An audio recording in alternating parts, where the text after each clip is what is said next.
How's it going, everyone? Jeff Johnson from the Gazette here, along with my cohort K.J. Pilcher. We are giving you another edition of the Triple Option Podcast, though it's really a double option this week. Dual threats. Yes, exactly. Our cohort, Jeff Linder, is at state volleyball, has been all week, so he's a little busy. He's still going to cover a game, though, on Friday night for us because he's that dedicated and that good. He is. So, let's dive right in, I guess. Let's run through Pilch. We had our round of 16 last Friday night, and you know what? Let's go reverse order this time, just for giggles. Okay. Our 8-player pods look like this. Algona Garrigan over North Union 50-15. Don Bosco over Clarksville 69-32. That's pod A. Pod B, Woodbine shuts out Southeast Warren 68-0. Fremont Mills gets past Bedford 40-28. Pod C, Gladbrook Rhinebeck and Easton Valley. Gladbrook Rhinebeck, your winner there 56-6. Edgewood Colesburg beats Turkey Valley 34-12. Pod D, a couple of shutouts, believe it or not. Iowa Valley 63-0 over Janesville, and Audubon 82-0 over Montezuma. Thus, when you look at 8-player quarterfinals, which are tomorrow night, we're taping this on Wednesday, so it would be Thursday night. We got Don Bosco at Garrigan, Fremont Mills at Woodbine, and then the two pods with Eastern Iowa. Consideration here is Edgewood Colesburg at Gladbrook Rhinebeck and Audubon at Iowa Valley. I will be in Gladbrook. I think it's Gladbrook. Rhinebeck. It is Rhinebeck. Okay, there we go. Good. I would have went to Gladbrook and go, wait. Where's the field? And you will be in Marengo. And with calculator at the ready. Between Audubon and Iowa Valley. And let's see, Audubon averages 72 points per game. Iowa Valley, 64.8. Ready, set, go, right? Yeah. This could be a 6-hour game. And the ironic thing is, hope I'm using irony, right? They're both coming off shutouts. Yeah. So they're teams that have made their beds with their offense, doing work with their defense last week, and I don't think those goose eggs are going to hold up tomorrow night at Iowa Valley. Like you said, two of the top scoring teams in the state, and of course you've got some really good individuals kind of leading the way. I think we've talked about Nolan Kriegel quite a bit, obviously for Iowa Valley. He leads the state with 58 total touchdowns. He's rushed for 41 of those. I think he's third in 8-player with 1,713 yards rushing. And he has over 2,500 yards to rank about fifth in 8-player. So he's going to be expected to kind of carry the load for the Tigers. And Audubon's got some pretty good playmakers themselves. Aiden Kiergaard, over 1,900 yards of offense. He's rushed for 1,256 and 30 touchdowns. Mason Casper Bauer, Paxton Bean, two running backs that have combined for over 1,200 yards and 25 touchdowns. And then Audubon special teams, pretty darn good as well. So this is gonna be a shootout. It's should be a fun game. Whichever defense can get a stop or two, that might just be the difference. Iowa Valley, this is their fifth quarterfinal appearance and first since 2018. The interesting thing for Iowa Valley, even though you can't really factor the pass into much. But they're 3-1 all time in quarterfinal games, and they've won their last 3, including that 2018 game. So, or I'm sorry, I take that back. They're 3-1 overall. They've won 2 of their last 3. So we'll see if that bodes well for Iowa Valley's making their first quarterfinal since 2018. Folks, if you haven't seen an 8-player game, it is you'll understand quickly why there's so many points. The field is shorter, narrower. Obviously, there's only 8 guys in 9-11, which if a guy breaks into the open, he's going basically. And that's the thing. A lot more open space for, and that's why you see individuals that can make such a big difference, because if you can get them out in that open area, if you can get them one-on-one, their chances of making a big play are that much better. And when you have good teams, they take advantage of that. Yep, and these two teams certainly fit the bill. And the other game I think is really, really interesting. You have GR, Gladbrook-Rhinebeck, which has been such a power. It was a Class A power before dropping to 8-player. And Edco, since it's gone to 8 players, has been incredibly successful as well. So 2 teams that score right about the same pace. Pilcher, Jack Steger. Sorry, I told Coach that I get it right. Jack Steger, even though it's spelled Steger. He's a sophomore quarterback who's really stepped in and done an amazing job. So I don't know. I would think either team could win that game tomorrow night. Would you agree? Oh yeah. I mean, when you're at 10-0 and get to this point, you obviously have earned every win.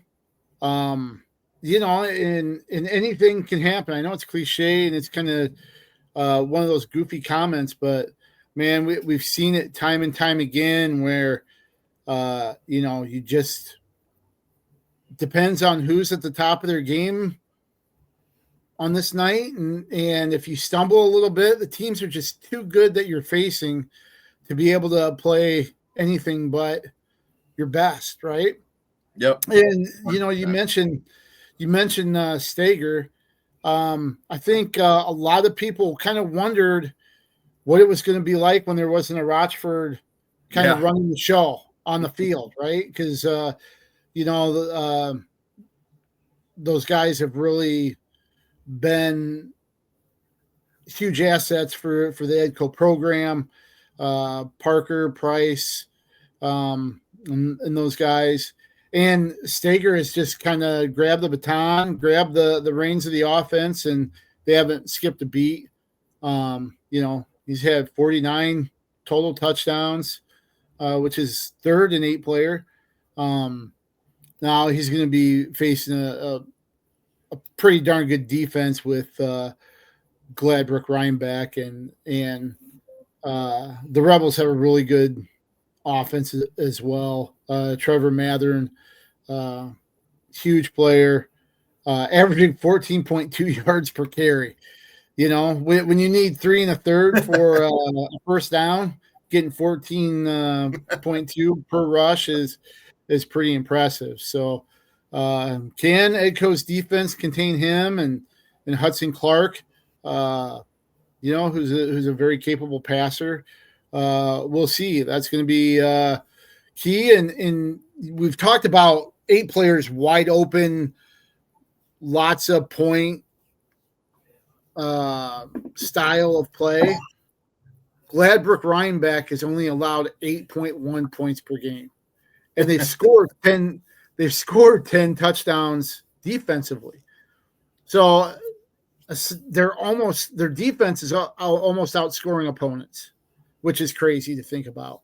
So that's going to be something to kind of keep an eye on, whether Edco can contain Gladbrook's offense and whether Gladbrook's defense can keep that up and not just hold Edco down, but maybe even get some points of their own. We need to point out the reason they're playing tomorrow night, Thursday, eight player, is because the semifinals next week at the Unidome will be held on Wednesday.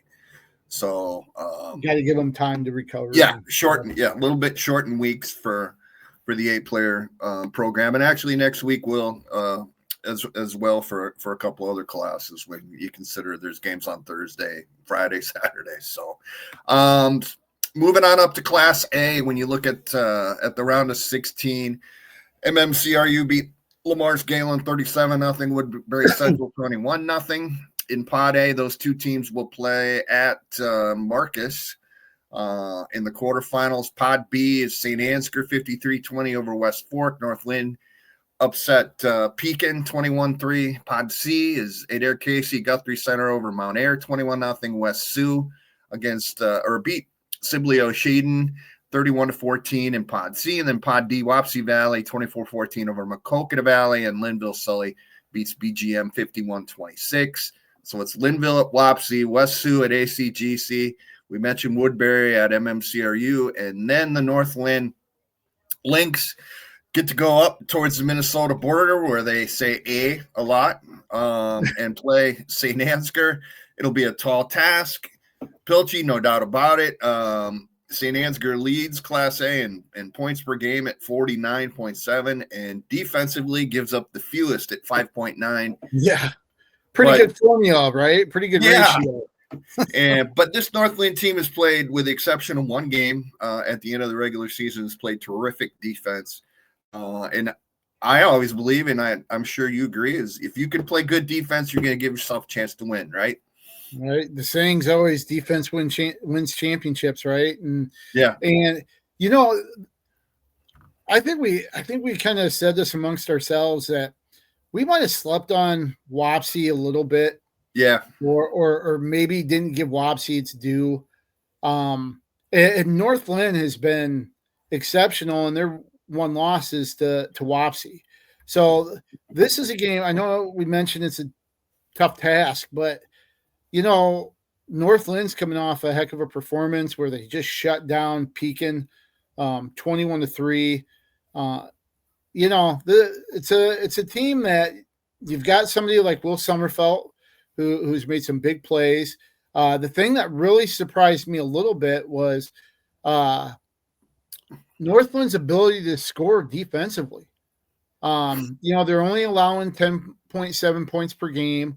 They shut out a previous number one during the regular season when they blanked Macokota Valley early on.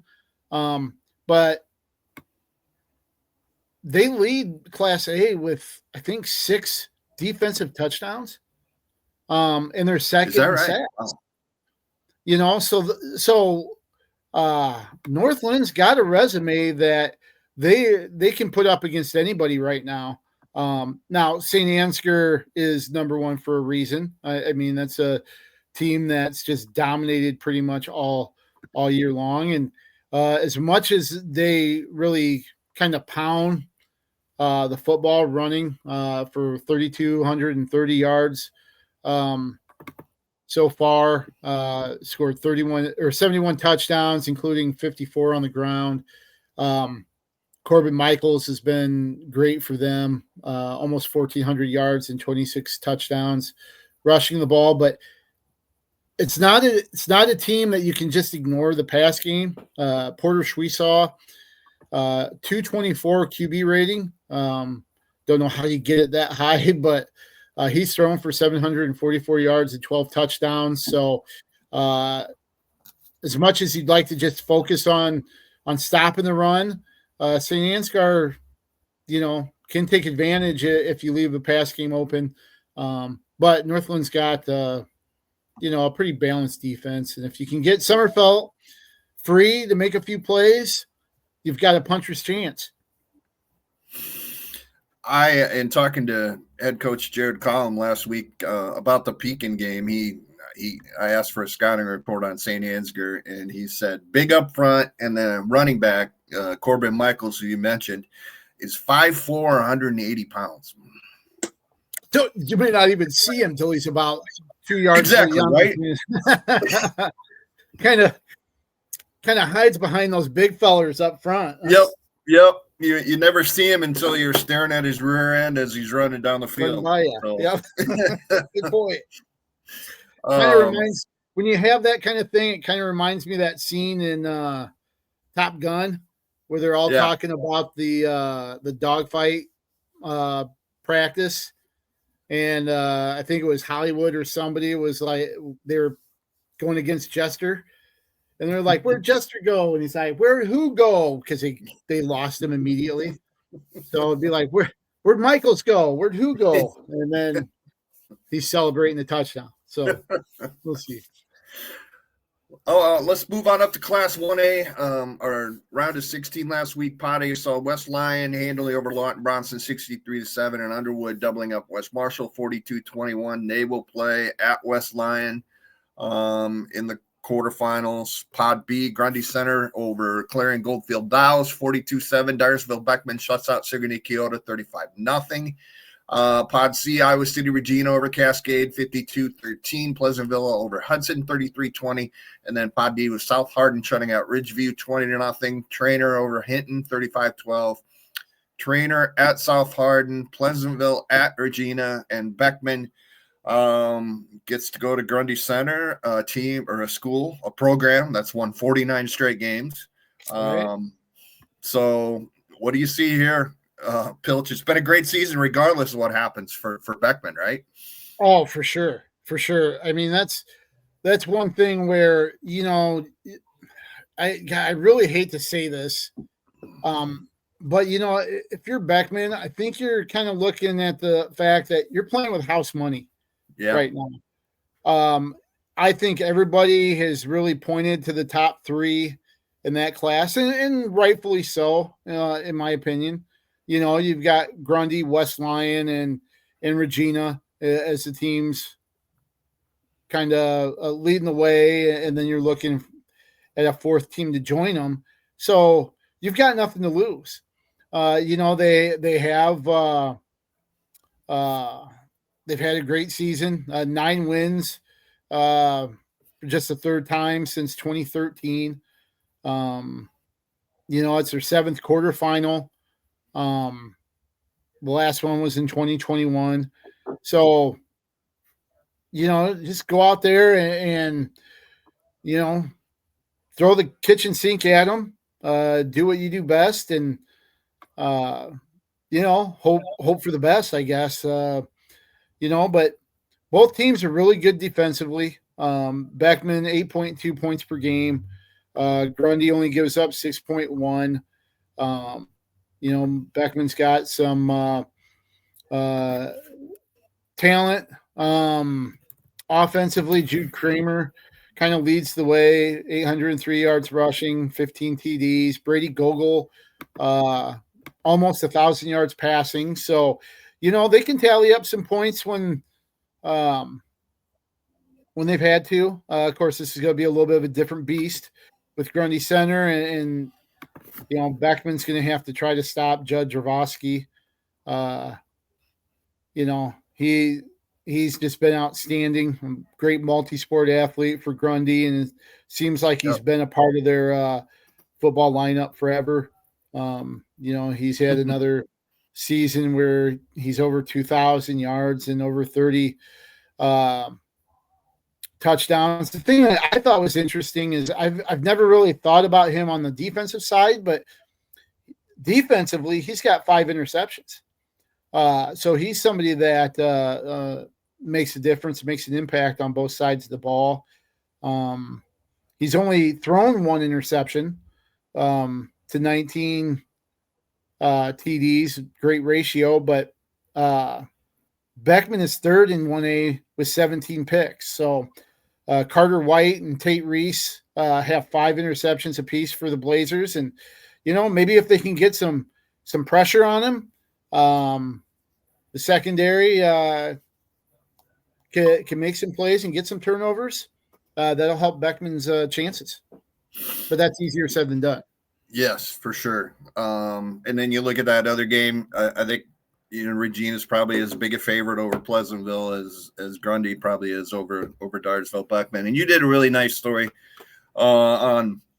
Excuse me. You covered Regina last week, and they lost their team chaplain unexpectedly. Regina, that is. Yep. Short illness, type of a situation, and they dedicated that win over Cascade last week to him. And I imagine they'll probably be dedicating the rest of the season to the father as well, right? Can you tell us a little bit about that? Yeah, Father Guillermo Trevino. He's a priest out of West Liberty. I think it was a parish out of West Liberty, but he's been a part of the part of Regina as a chaplain. And he was the guy that was a huge supporter. Regina coach Dustin Ellsbury said he was always on the sideline, home and away games. He was taking pictures. He loved posting updates on social media. He was taking selfies and selfies and video on the sidelines, and was always smiling. He was the guy that would come in at halftime and lead the team in halftime prayers. Just a staunch supporter of Regina football. Dustin Ellsbury said he got a text just a few days prior because Father Trevino had been overseas in Rome for work, and he had missed the last two games. So he was all excited about getting back for that round of 16 game against Cascade, and texted Coach Ellsbury, said, "Hey, I can't wait to be back with the team." And of course, passed away before he was able to come back. The team found out about it Friday. Kyle Tracy said the team met, said, "Hey, we had enough motivation to go out there and win anyway because it being the playoffs, but it just added a little more to it, doing it for Father Trevino, and somebody that I think he would have been pretty happy with their performance. They came out right away and dominated, and big favorites this week against Pleasantville as well, even though they're going to have to put up with Braylon Bingham from Pleasantville. He's had a great season where he's thrown for over 1,300 yards, has 795 yards rushing as well. So a dual threat that they're going to have to try to put the clamps on. And Bingham, to his credit, also the best tackler on the team with 56 total tackles for Pleasantville. So you talk about a guy that does everything. Kind of reminds me of Mark Atwater a little bit. Okay. Remember him? Oh yeah. As a linebacker and quarterback, unlikely combo when he was at Linn-Mar. So he does a little bit of everything. That he's going to have a heck of a game if Pleasantville is going to want to knock off Regina. Moving up to 2A, we'll give you the scores quick here from the quarters, from the round of 16. Pod A saw Carroll Kemper get past OABCIG 26-15. Kemper has been number one, I think, pretty much all season in the rankings. And they will face Cherokee, will host Cherokee, which beat Orange City Unity Christian 40-14. And then Pod B saw PCM defeating Cinderella Pella Christian, which came in with two wins and won the first round game, if I remember right. Yep. So anyway, 45-21 PCM. Wilton, in a score that surprised me, just the spread was Wilton beat West Branch 30-7 at West Branch. So that one at halftime I think was 8-7. Is that right? So they really dominated that second half. Wow. Or not dominated, but they were in control of that whole second half. Apparently. Sure. Pod C saw Van Meter over Roland Story 24-14, Mid Prairie shutting out Meepo, Mediapolis 46-0. Pod D, Osage continues its undefeated season, beating Hampton Dumont Cal 27-7. And Alburnett doubles up and +2 over Waukon 34-16. So Alburnett gets to go way up north to play Osage on Friday night in the quarterfinals, and Mid Prairie gets a home game against Van Meter. So Van Meter's Van Meter, again, one of the best small school programs in the state, won 4 state championships, 2 runners up here all within the last 20 years. And, I think you are doing a story on Mr. Lake and Caves of Alburnett. Is that accurate? Yep. That'll be our weekly feature here.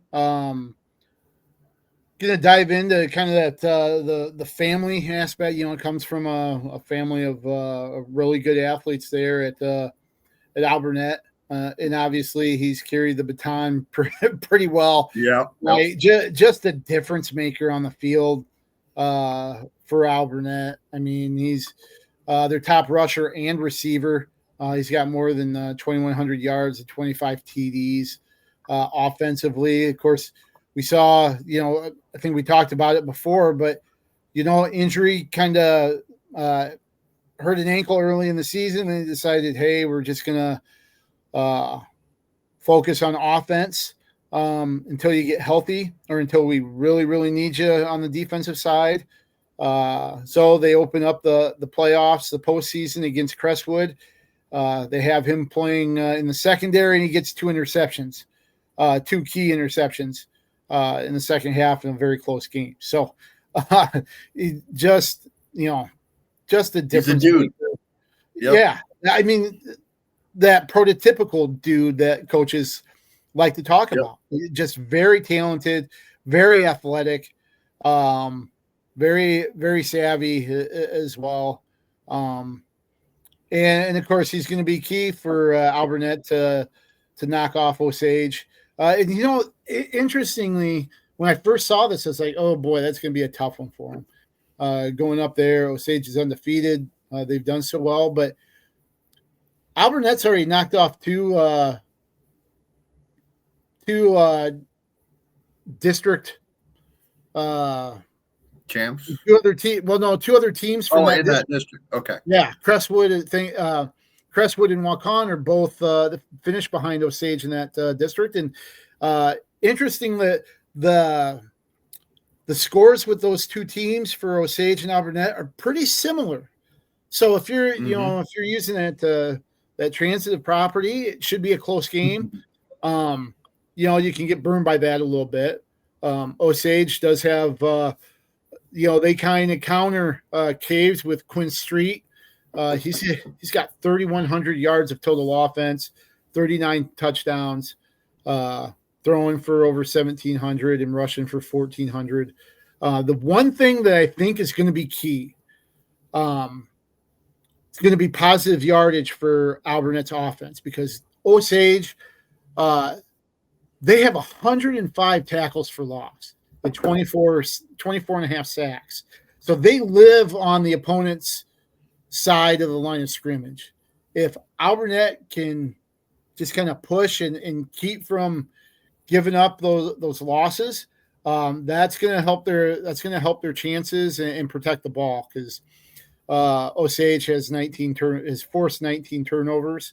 So, if you can just methodically move the ball down, maybe break a couple with Caves, that could be a chance for Alburnett to get to the semifinal. And I think that would be their first trip to the Unidome. We talked before, Pilch, about Mid Prairie and how, we all were very high on Mid Prairie coming into the season, and then, lost the second game of the season to Alburnett, which we didn't know, or at least I didn't know, that Alburnett was going to be as good as it is. 42-37 in a high-scoring game, and Mid Prairie has bounced back from that and run the table.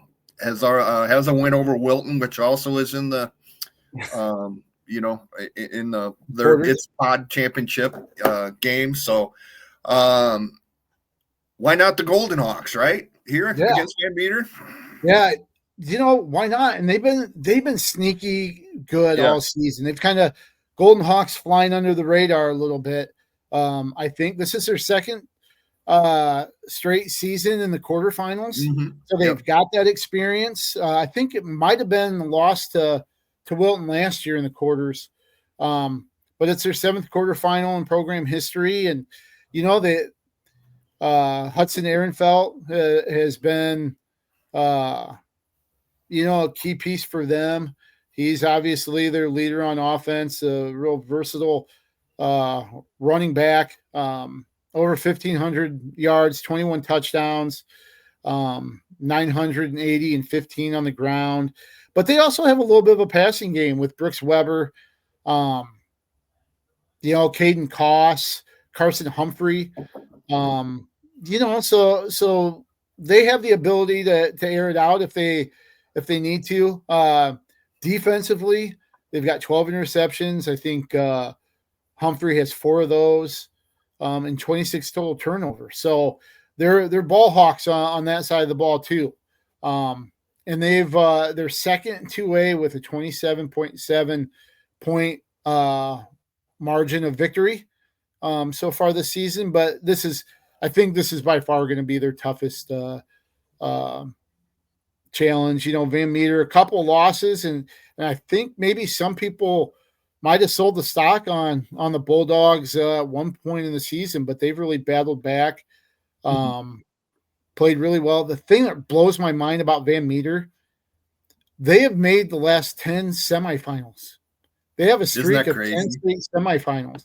And you mentioned the championships and runner-up finishes that they've had, but just getting to the Dome 10 straight years is phenomenal. Henry Lounsbury, dual threat quarterback for them. Christian Williams, who has done yeoman's work in the backfield. 826 yards on 145 carries this season. So this should be a good one down at Wellman. Class 3A, we look at last week's round of 16. Clear Lake shut out Mount Vernon 41-0. The spread there really surprised me that you could shut out Mount Vernon, a high-flying offense, even more impressive. But, I saw Clear Lake. They are legit, obviously. And they will host Novemeber, which edged Carroll 21-14 in the other game in Pod A. Those two teams played to a 21-14 game in the regular season with Clear Lake winning. So could be interesting with the rematch here.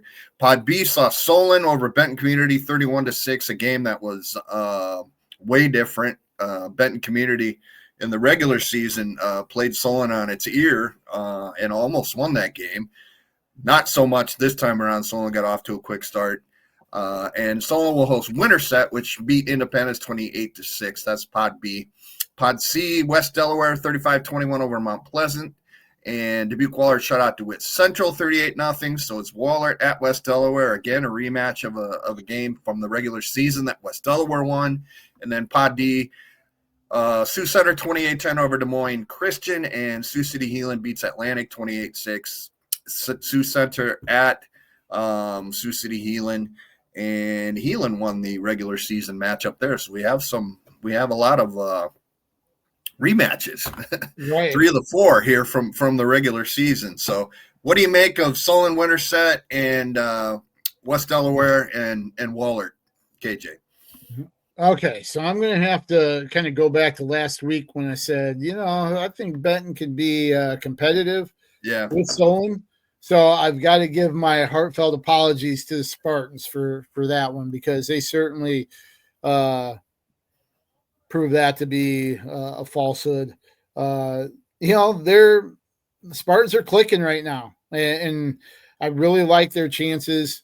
Eli Campman's had a heck of a year for them. And their defense has played really good. First in 3A in fumble recoveries. Saw them force a lot of turnovers against Washington earlier in the year. Don't want to sell Winterset short, but I just really like Solon's ability to kind of air the ball out and move it around a little bit when you've got athletes like Maddox Kelly. Caden Hooper as well, and the way their defense, really kind of capitalizes on mistakes. You really got to like that.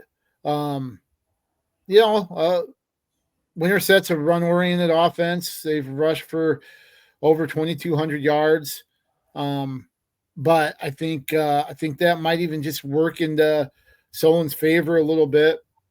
And they've had the experience, in this with their postseason tradition, just like Solon.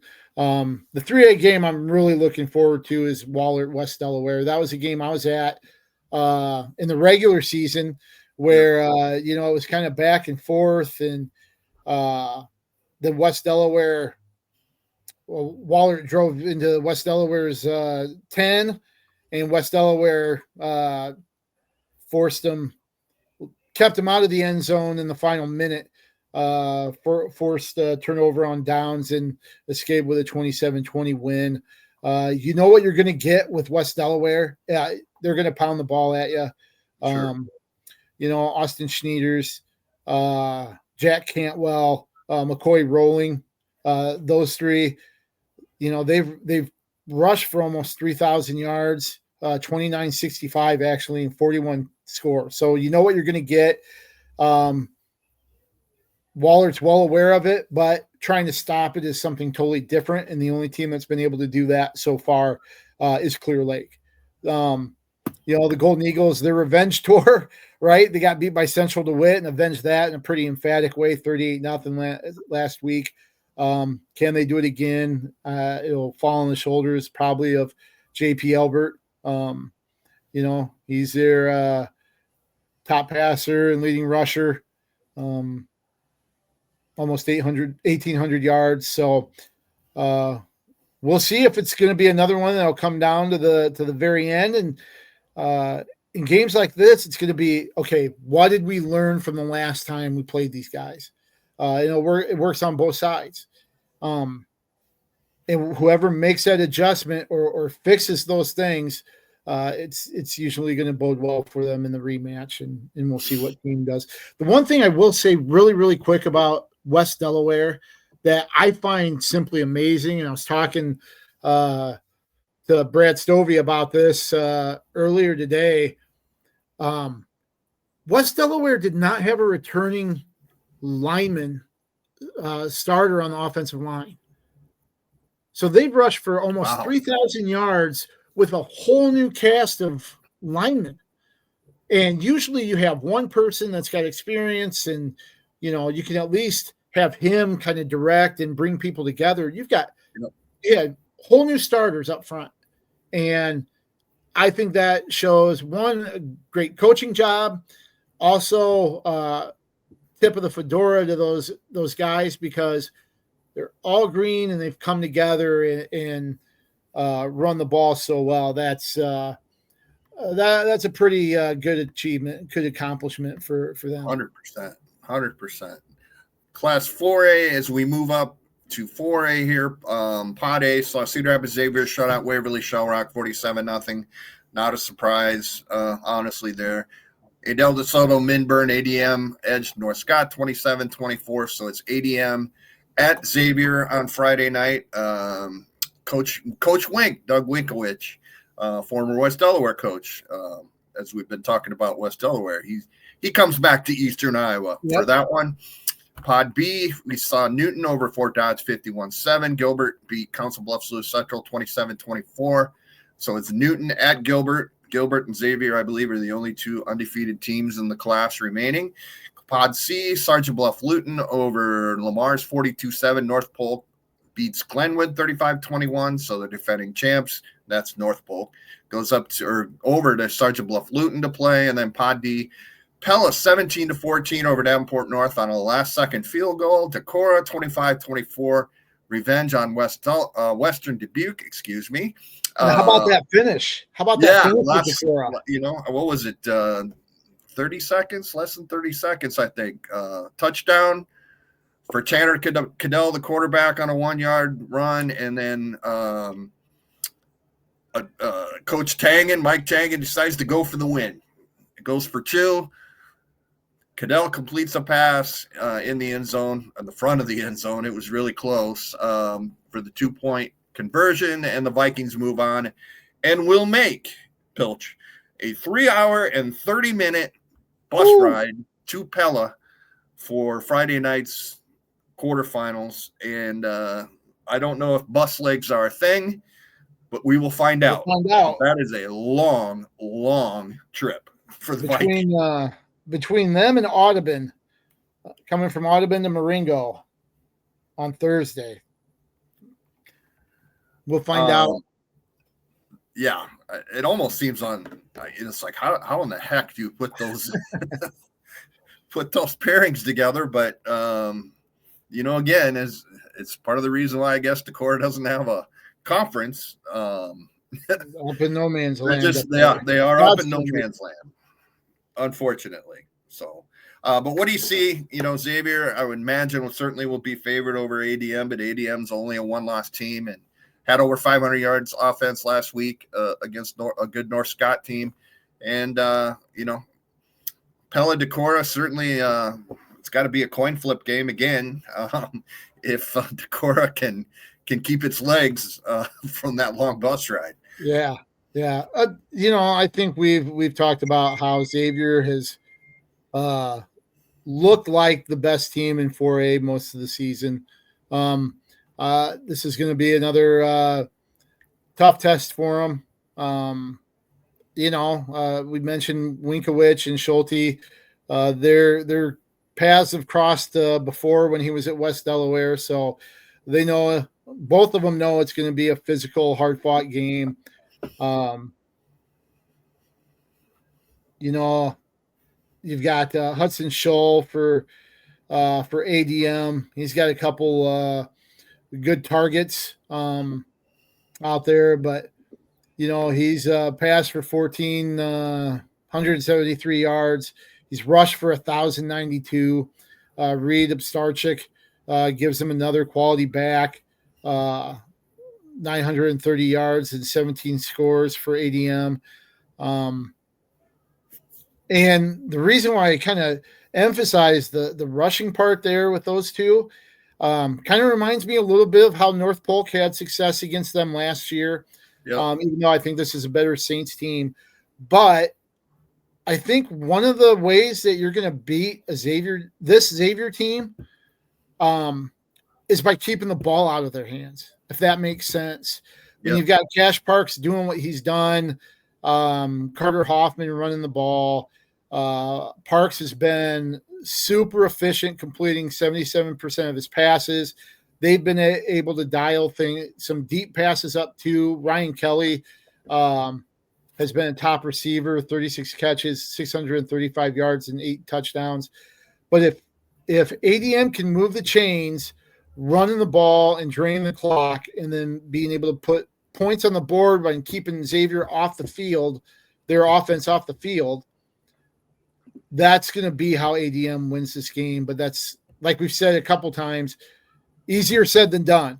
And, you've got Parks, who's had a phenomenal season, Hoffman running the ball, and that's where, that's where Schulte likes to kind of build off from, run the ball, and then open things up.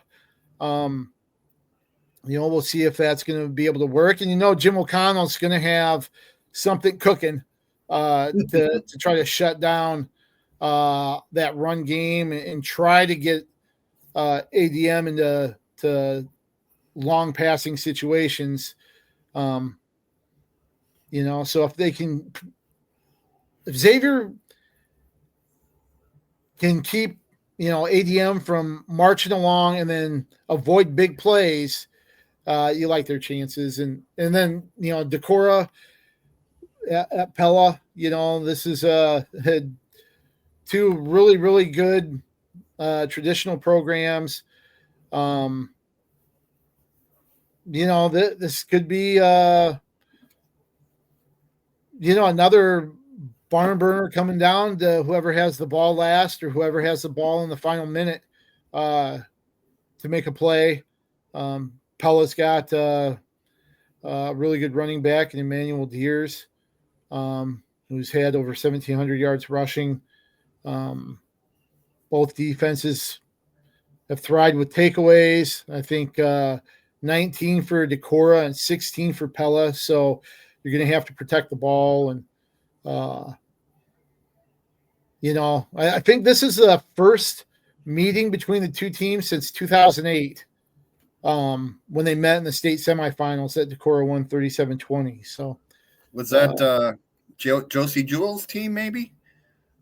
Might have been a little before then. Yeah.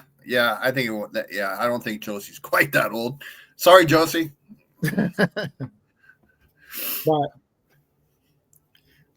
all right, let's go up to Class 5A, our final class. We in Pod A, West Des Moines Dowling over Waterloo West 44-6. Iowa City West beat Cedar Falls 38-31. That was a game that we knew would be kind of a shootout and would come down to the last seconds, and it did. And not surprised that West won, honestly. Pod B, Waukee Northwest over Indianola 28-7. Sioux City East over Dallas Center Grimes 28-14. Pod C, Johnston comes from behind and gets past Ankeny Centennial 34-26.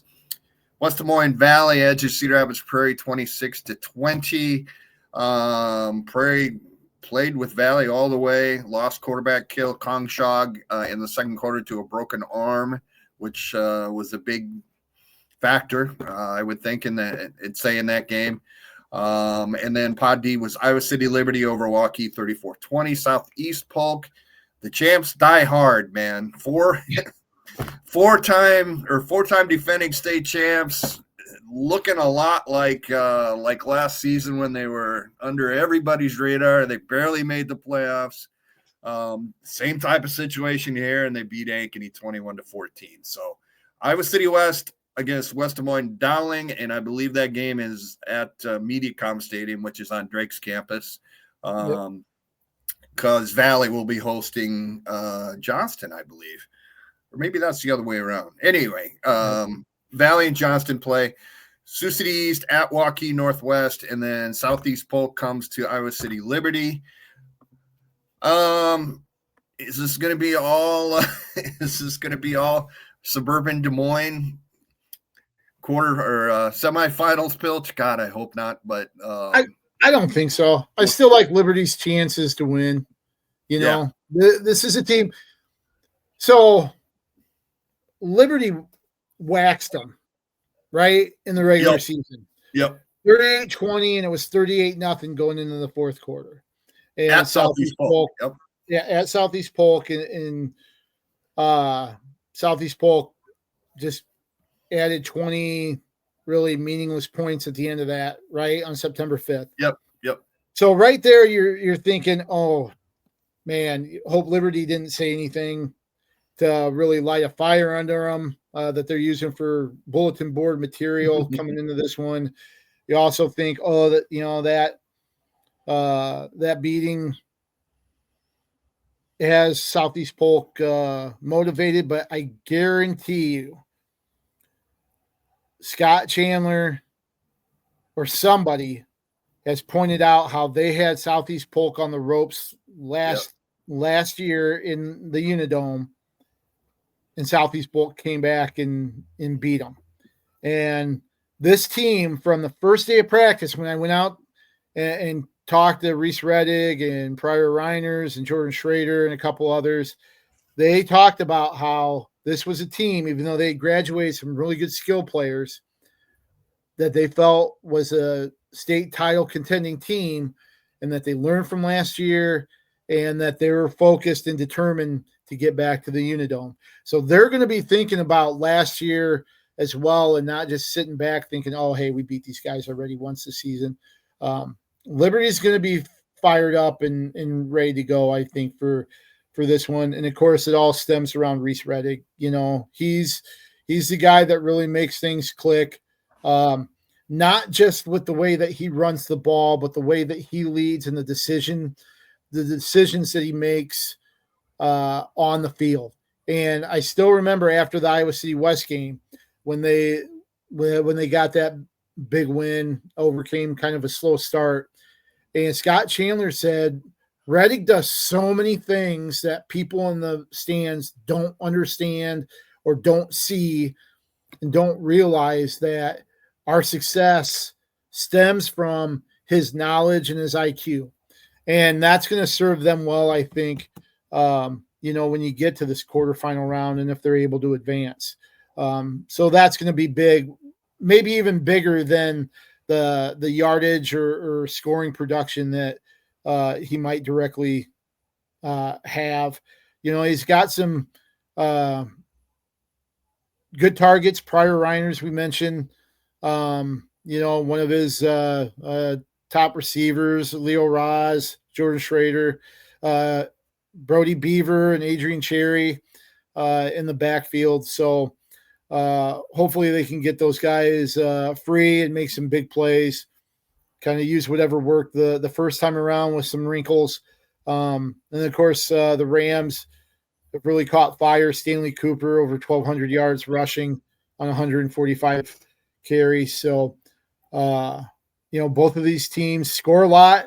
Liberty at 38 points a game, Southeast Polk at 34. So I think you're going to see maybe whoever's running the scoreboard get one of those wrist braces so you don't get carpal tunnel, because these two teams could light it up a little bit. But I like Liberty's chances. I do. Can West beat Dowling? Speaking of teams that have a high-powered offense, it'd be both those teams. And with no disrespect to West, I don't think so. Dowling just looks so good, it's going to be a tough chore, and they're going to have everything kind of go right to be able to come out with a win here. This is the first time that they faced each other since the championship games in 2016, 2017, when both of them played for titles that year. So, you've got West's offense against Dowling's defense.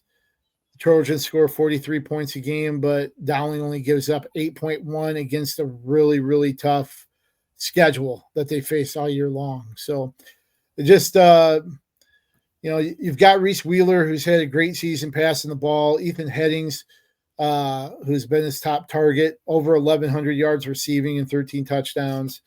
Campbell Janis has had almost 1,300 yards rushing. A lot of great performances, but I just don't know if they have enough to outlast Dowling.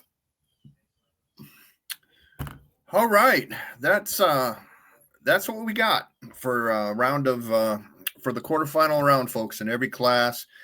KJ, you are going to be, I can't remember, honestly, Friday night. Or tomorrow night, you're going to be in Marengo.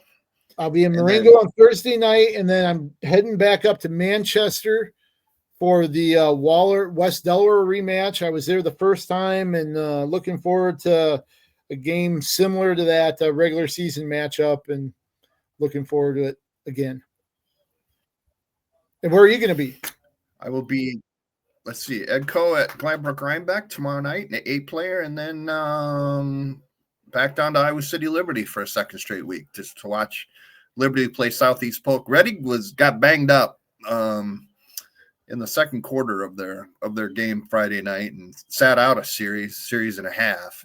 I think he just got hit low, probably in the shin or the leg or the knee or something, and but he came back in and was his normal self in the late in the second quarter and then the second half. So one thing about Liberty that I really noticed, Pilcher, is that you mentioned it, was so many different guys that play at the skill positions.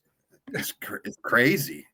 Rotating in and out, and that receiver and running back, and that's a huge advantage. I think when it comes down to late in games, guys be fresh and whatnot. So anyway, that's where I'm going to be, at JEJE66, at KJ Pilcher, our Twitter handles. Jeff Linder's going to be out and about as well. Friday He will night be at ADM and Xavier. There we go. So we'll have, and then I think we're covering a couple other games out and about as well. So this is a fun couple 3 weeks. Certainly as we hit the end of the high school football season. Folks, thanks for joining us this week. And again, we'll have coverage of everything from Thursday and Friday night for you. And I don't know if we're going to do this next week or not. We'll have to wait and see with the schedules and everything like that. So thank you, folks. KJ, thank you. And take us out. Remember, when you're out and about at the state quarterfinals, keep your head on a swivel.